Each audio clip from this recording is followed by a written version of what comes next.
मित्रांनो, हा व्हिडिओ जो आहे ना थोडा वेगळा असणार आहे आणि जवळजवळ 6-8 महिन्यानंतर हा व्हिडिओ करतोय आणि हे दोन्ही फोन जे आहेत ना हे मी वापरले आहेत, S26 Ultra आणि iPhone 17 Pro Max. हे बघा, जर का तुम्ही मार्केटमध्ये आत्ता असाल, एक फ्लॅगशिप फोन तुम्हाला घ्यायचा असेल, बऱ्याच लोकांचे हेच प्रश्न असतात आणि दोनच ब्रँड आहेत बेसिकली, सॅमसंग आणि ॲपल, ज्यांच्याकडे लोक बघतात. कुणालाही तुम्ही जर का 100 लोकांना विचारलं की फ्लॅगशिप मी कुठला घेतला पाहिजे, अँड्रॉइड मध्ये लोक सॅमसंग म्हणतील आणि ॲपल असला तर iPhone 17 Pro Max वगैरे असं म्हणतील. हे दोन्ही फोन्स कारण की मी स्वतः वापरलेले आहेत आणि आता नवीन काही गोष्टी आल्या त्यामध्ये, स्पेशली एआयच्या दुनियामध्ये. तर आता जर का तुम्हाला फोन घ्यायचा असेल ह्या दोन्ही फ्लॅगशिप पैकी, तर तुम्ही कुठला घेतला पाहिजे हे मी तुम्हाला सांगणार आहे माझ्या स्वतःच्या एक्सपिरियन्सवरनं. मी जास्त डिटेल स्पेसिफिकेशन्स मध्ये जाणार नाहीये, पण as a user, as a normal user तुम्ही कुठला घेतला पाहिजे हे मी तुम्हाला या व्हिडिओमध्ये सांगणार आहे. चला चालू करूया. पण त्याआधी मित्रांनो, जर का पहिल्यांदा आमच्या चॅनलवरती आला असाल, सबस्क्राईब आणि बेल आयकन. मराठीमध्ये आपला सगळ्यात मोठा टेक चॅनल आहे, पण अजून मोठा बनवायचा आहे. तुमच्यासाठी हे व्हिडिओ करत असतो. जास्त व्ह्यूज येत नाही आम्हाला या चॅनलवरती. आमचा हिंदी चॅनल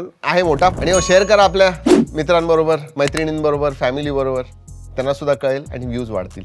येस, चला लेट अस स्टार्ट. सगळ्यात आधी इन हँड फील हा जो आहे ना, मला हा थोडा स्लिपरी वाटतो. सुरुवातीला जेव्हा मी सगळ्यात आधी लॉन्च झालं आणि मी वापरायला घेतलेलं ना, अजूनही जर का मला वापरायचं असेल कव्हरच्या बरोबरच घालतो, कारण की स्लिपरी आहे. साईड ना असे थोडे राऊंडेड आहेत, हे शार्प आहे, बॉक्सी डिझाइन आहे. ह्याचा इन हँड फील मला डेफिनेटली जास्त आवडलेला आहे. पण जर का ड्युरेबिलिटी बद्दल सांगायचं झालं, ड्युरेबिलिटीच्या बाबतीत मात्र 17 Pro Max आहे. ही फुल युनिफाईड ॲल्युमिनियम चॅसी जी आहे ना, दॅट इज रिअली गुड. आता ऑरेंज कलर, भगवा कलर, काही लोकांना आवडेल, काही लोकांना आवडणार नाही. ह्याच्यामध्ये दुसरे ब्लू आणि व्हाईट कलर येतात. मला त्याच्यामधला सिल्वर कलर जो आहे ना तो अतिशय आवडतो. तुम्हाला कुठला यापैकी आवडलेला आहे? हे बघा, डिझाईनच्या बाबतीत डेफिनेटली आयफोन मी प्रिफर करेन. ड्युरेबिलिटीच्या बाबतीत मी दोघांचंही सेमच म्हणेन. गोरिल्ला ग्लास प्रोटेक्शन वगैरे येतं, ह्याच्यामध्ये सिरॅमिक शील्ड येतं. दोन्ही माझ्या हिशोबाने ड्युरेबल आहेत. IP68 वगैरे सर्टिफिकेशन आहे. सेमच्या बाबतीत सांगायचं झालं तर डिस्प्ले सुद्धा तुम्हाला जास्त फरक दोघांमध्ये वाटणार नाही. दोघांचेही 6.9 इंचचे मोठे डिस्प्ले आहेत, LTPO डिस्प्ले आहेत, 120 हर्ट्झ आहे, ब्राईट आहे. बाहेर वापरा, इंडोर वापरा, ऍब्सोल्युटली नो प्रॉब्लेम. सॅमसंग मध्ये HDR10+ चा सपोर्ट येतो. आयफोन मध्ये फक्त डॉल्बी विजन स्वतः मिळतं. म्हणजे हाय डायनॅमिक रेंजचे तुम्ही नेटफ्लिक्स वरती सिरीज वगैरे बघत असाल ना, तर तुम्हाला आयफोनच्या डिस्प्ले वरती जास्त बरे वाटतील, स्लाइटली बरे वाटतील. पण एक फीचर जो आहे सॅमसंग मध्ये, जो आता S26 Ultra मध्ये आलाय, दॅट मेक्स अ डिफरन्स. आणि त्यामुळे मला वाटतं सॅमसंग थोडा वरती जाईल. प्रायव्हसी डिस्प्ले, म्हणजे तुम्ही जर का काही करत असाल आणि साईड मध्ये लोक उभी असतील, तर तुम्ही काय करताय ते दिसणार नाही आणि त्याचं इम्प्लिमेंटेशन चांगलं आहे. पण एक गोष्ट लक्षात ठेवा, प्रायव्हसी डिस्प्ले ऑन केला ना की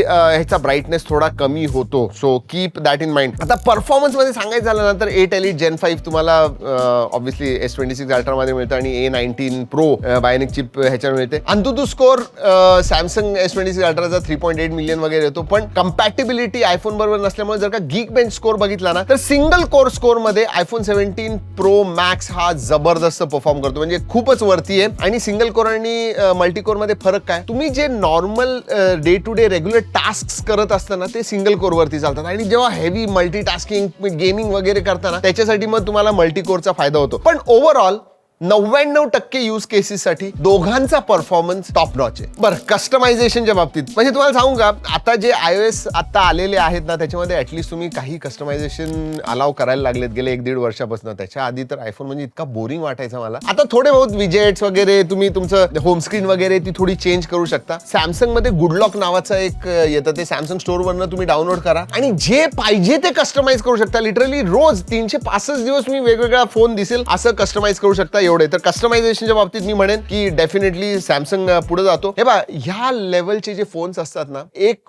खूपच चांगला आहे असं आपण कधीच म्हणू शकत नाही. प्रत्येकाचे यूज केसेस असतात. काही लोकांना हा आवडेल, काही लोकांना तो आवडेल. सो सॉफ्टवेअर अपडेट्सच्या बाबतीत सांगायचं झालं तर हे बघा, सॅमसंग पहिली कंपनी, गुगलच्याही आधी त्यांनी अनाऊन्स केलं की 7 वर्षाचे अपडेट्स आम्ही देणार आहे. म्हणजे 7 वर्षाचे सॉफ्टवेअर अपडेट्स तुम्हाला मिळतात. त्यामुळं आयफोन अपडेट्सच्या बाबतीत नेहमीच पुढे होतं, पण सॅमसंग काही मागं नाहीये, हे तेवढंच खरं आहे. आता सगळ्यात मोठी गोष्ट आणि सगळ्यात मोठं डिफरन्सिएशन, Siri AI आलेलं आहे. ॲपलचे फाउंडेशनल मॉडेल्स आलेले आहेत आणि जेमिनीचं बॅकिंग सुद्धा त्यांना मिळालेलं आहे. त्यामुळं बऱ्याचशा गोष्टी ज्या तुम्ही सॅमसंग गॅलेक्सी AI मध्ये करू शकत होता, आता तुम्ही आयफोन वरती सुद्धा करू शकता. दोघांमध्ये डिफरन्स होता ना, तो आता कमी झालाय. पण एक गोष्ट सांगू, अजूनही गॅलेक्सी AI हे खूप पुढं आहे. कारण की WWDC मध्ये बरेचसे अनाउन्समेंट झाले, काही गोष्टी इम्प्लिमेंट झालेल्या आहेत, पण बऱ्याचशा अशा आहेत ज्या अजून रिलीज व्हायच्या आहेत. आता Siri पहिल्यापेक्षा बरीच जास्त इंटेलिजंट झालेली आहे. पण त्या बाबतीत मात्र जेमिनी किंवा गॅलेक्सी AI जे होतं ना, आधीपासून जबरदस्त होतं. अँड आज नाही, लिटरली 3 वर्षापासून गॅलेक्सी AI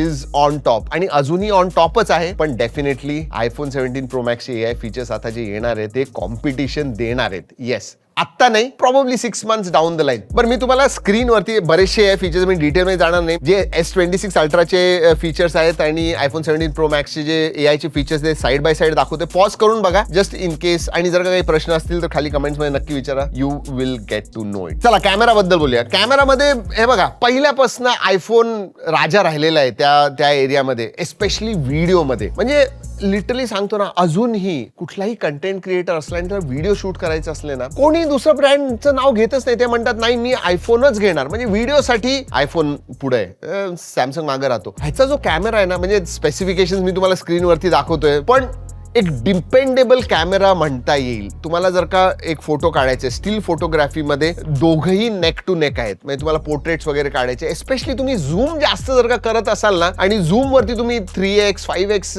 झूम काढत असाल फोटोज, तर मग मी म्हणेन की S26 अल्ट्रा जो आहे ना, चांगला परफॉर्म करतो स्टील फोटोग्राफीमध्ये. व्हिडिओग्राफीमध्ये आयफोन 17ला अजूनही 17 प्रो मॅक्सला अजूनही तोड नाही. तर व्हिडिओसाठी तुम्ही आयफोन प्रिफर करू शकता. स्टील फोटोग्राफीसाठी एस्पेशली पोर्ट्रेट्स वगैरेसाठी you can look at S26 ultra. दोघांचे स्ट्रेंथ्स आहेत, दोघांचे वीकनेसेस आहेत. एक दोन गोष्टींबद्दल मी बोललो नाही ते क्विकली सांगतो. बॅटरी लाईफ आधी आयफोनची खराब असायची, पण आता तसं राहिलेलं नाहीये. आयफोनची सुद्धा बॅटरी जबरदस्त चालते. इनफॅक्ट जर का ह्या दोघांमध्ये तुम्ही मला विचारलं की बॅटरी कुणाची जास्त चालते, तर मी ऍक्च्युली म्हणेन आयफोन 17 प्रो मॅक्सची, कारण की ऑप्टिमायझेशन त्यांचं खूप चांगलं आहे. आता ब्रँड व्हॅल्यू मध्ये तुम्ही सांगा, तुम्ही सॅमसंग प्रिफर करताल का आयफोन? 99% नाही, 90% लोकांच्या वरती लोक म्हणतील हा आयफोनच मी प्रिफर करीन, कारण की ब्रँड व्हॅल्यू त्याची जास्त आहे. तर फायनली तुम्हाला जर का AI फीचर्स जास्त पाहिजे असतील, मल्टीटास्किंग हेवी गोष्टी करायच्या असतील, तर तुम्ही ह्याच्या, कारण की डेक्स वगैरे सॅमसंग डेक्स येतं, सिमलेसली तुम्ही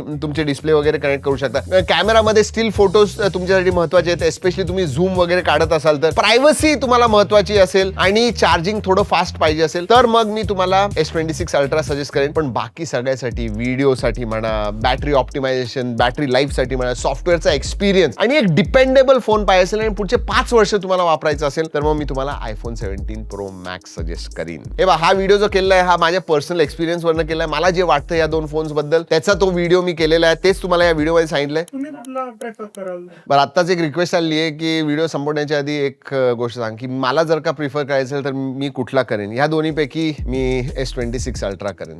that is what it is. मला हा बोरिंग वाटतो. मला एकच गोष्ट तुमच्याकडनं माहिती पाहिजे, जर का ह्या दोन्हीपैकी तुम्हाला फोन घ्यायचा असेल तर तुम्ही कुठला घ्याल, नक्की सांगा खाली कमेंट सेक्शन मध्ये. चला मित्रांनो, या व्हिडिओमध्ये एवढंच. पुढच्या व्हिडिओपर्यंत जय हिंद, जय महाराष्ट्र.